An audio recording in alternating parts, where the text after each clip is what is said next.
Yo sa gen junior men.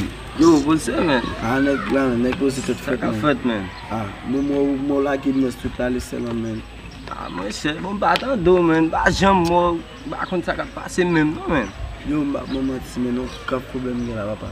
Sa liye la men, man. Som nan ki soti depi mate frem, ba yon kontrole la men nou. E ki bon pa se la li, man.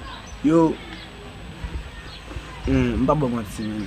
Mesere le Anelisa Haiti, mesere le Jean-Jean mpone si bola kade gine yon tout sa ou pa wè men. So mwen se mka fèt nan kasa men. Bon, nan kasa men, kome ton konen ki Git boy men se yon gros boucha nou son nan. Se miche pou fè tout deman yon wè soutare li pou si ka bon kontaka. De yon kontol misi la, de yon ni mwen misi, de mwen se majou misi la. E de gade pou men. Se ou ba karite kon sa men. Fò meti yo de yo men. A tche nen.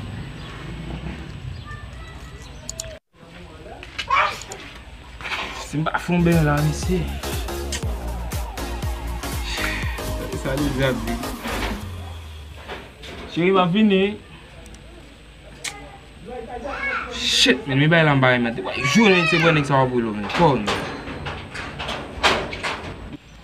Yo sak chou sak regle men. Yeah. Yo, ou konnen nou boze, ou konnen. Yeah.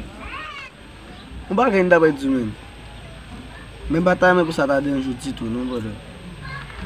Ya. Ti som nan ki soti depi matin.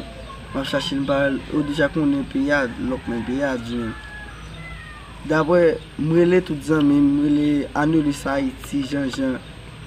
Di si yo pa wèl pou mwen tout sa ba yon kontrole men. Men mwen just obligere lò pou mwen pwende sou yon kontrole pou men, s'il vous plaît. Se ou la men. Yo, men son la gay la wode. Ah, mwen zè tout di men, il va mge resistance. Hey!